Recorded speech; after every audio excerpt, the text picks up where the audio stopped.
Welcome back to another review by Mega Train Lover. Today we're having a look at another locomotive which I acquired about a month ago, and I don't have the box for it because I've put the box into storage, and it's just not worth it to bring it out just for one review.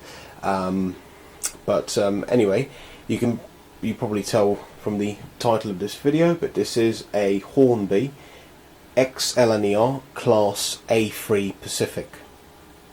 And before we get on to the model, which as you can see is here, and it is one of the older A3s where you can split the engine and the tender, because it's got the original pin and loop configuration. We'll talk about a bit of history on the A3. So originally these were built as A1s, and there were 51 of them built between 1922 and 1935. And this consisted of 52 A1s, and then a further 27 were built as A3s. So by 1935 the total number of these engines totaled 78. But in the 1940s all of the A1s were rebuilt into A3. So by the 1950s there were no A1s left, all of them were A3s with the slightly larger pressured boiler. These were built to the design of the very famous Sir Nigel Gresley, and they were built mostly at Doncaster Works, but a few of them were built by the North British Locomotive Company. And these engines, they were used to haul expresses on the East Coast Main Line, and they were mostly used to haul the top link expresses as well until the introduction of the A4s in 1935. Two of these engines were very famous. One of them, of course, is the most famous engine in the world, Flying Scotsman, who achieved the first official speed of 100 miles an hour. The first locomotive to reach 100 miles an hour. Another engine, I forgot the name of it. I think it was Papyrus. Papyrus holds the record for the fastest non-streamlined engine in the world when it reached 106 miles. I think it was 105 or 106 miles an hour. Obviously two record holders there. Obviously the main record is held by Mallard, which is an A4 Pacific, but we're here to talk about the A3s. All of the A3s were withdrawn in the 1960s. Withdrawals started around 1961. All of them were gone by 1965, obviously being replaced by diesels, specifically the Deltics. The Class 55 Deltics replaced them mostly. One example has been preserved, of course, Flying Scotsman, and I did a review on Flying Scotsman about 10 years ago. It was one of the first reviews I did on this channel, and you can have a look at the playlist if you like to go back. But we're not going to talk about Flying Scotsman because obviously Flying Scotsman would warrant a video of her own. Instead, we're going to be having a look at this particular A3, and we're going to be having a look at the engine first. And this is a second-hand model, but I couldn't resist it because I got it at a really, really nice price on eBay.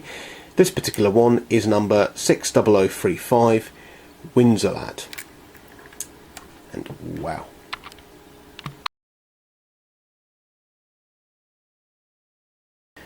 Wow. What can I say? I mean, it's an A3. It's beautiful.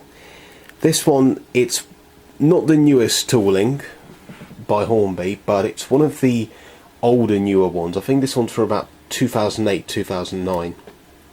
But yeah, nonetheless, it's a stunning model. These headlights, as usual, I've added myself. So let's start at the front. So it's got a very, very characteristic look of an A3, as you can see. Now, before you point out, yes, the smoke box start is missing. That's how it came, but it doesn't really detract from the overall quality of the model, because I think it looks stunning.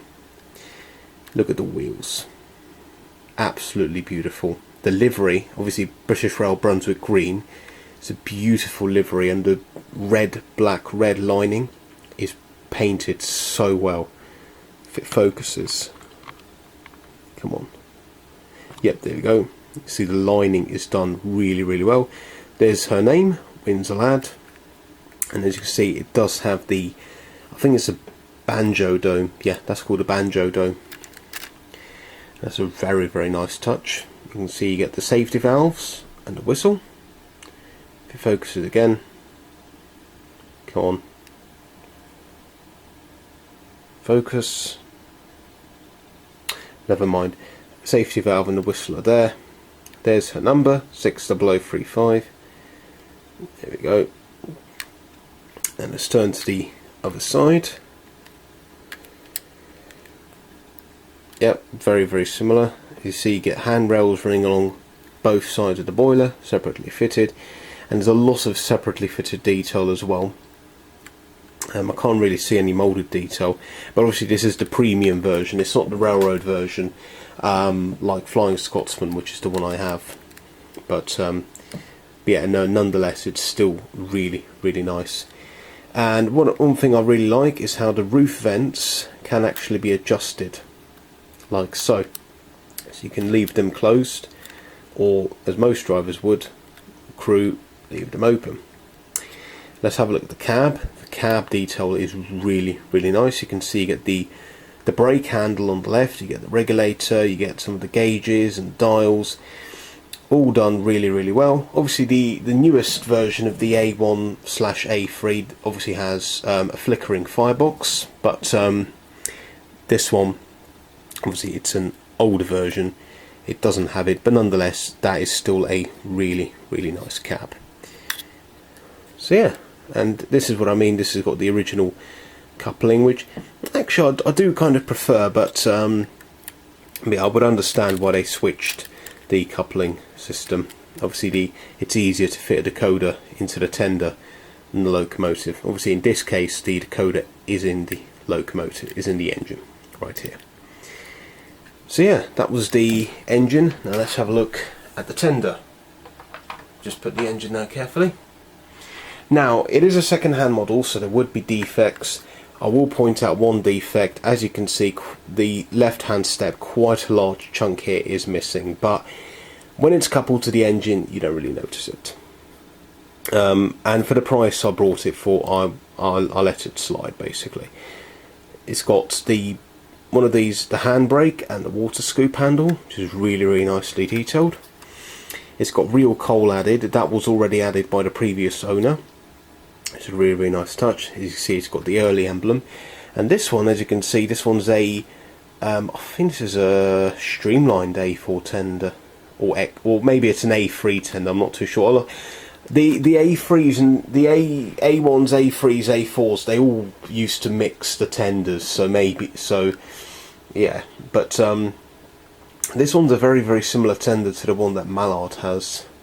It's definitely a non-corridor tender, which is fine. You see, it's got sprung buffers on the front. It's also got sprung buffers on the engine as well. Yeah, it's it's a very, very nice tender. It does have quite a bit of weight to it, which is good because it's not going to fly off the track. I forgot to mention the engine. It does have quite a bit of weight, so it's very, very good at hauling an express train. You know, your typical kind of 8 to 10 coach express train is very, very nice at hauling that. But yeah, so it's a really, really nice looking tender, and it's got the 8 wheels, obviously very, very characteristic. But yeah, not much else to say really. All in all, for the price I got it for, very impressive model. But anyway, let's see how she runs.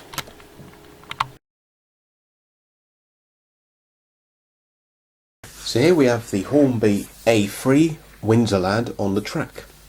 What I'm going to do now is, well, she just looks stunning, doesn't she? Very, very beautiful locomotives, the A3s. Anyway, I'm just going to select her number and watch her go.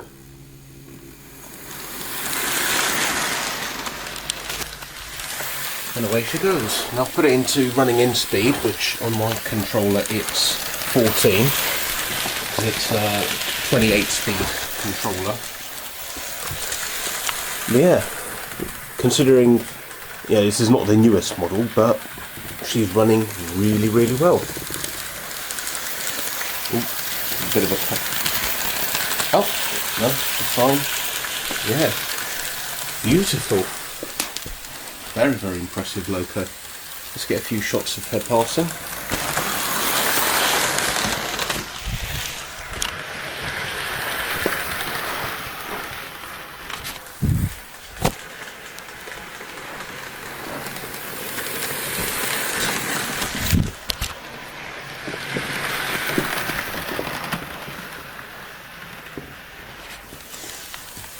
So yeah, really, really nice model.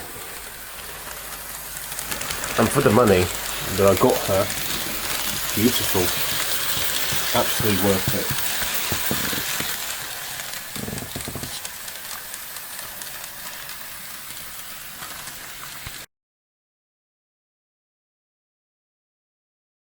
So just to conclude this video, highly recommended.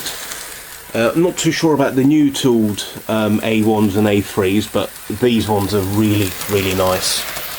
They're these are the older, newer tooling ones. But yeah, really, really nice locomotive. Very impressed. Anyway, thanks very much for watching, and I shall see you in the next video. Goodbye.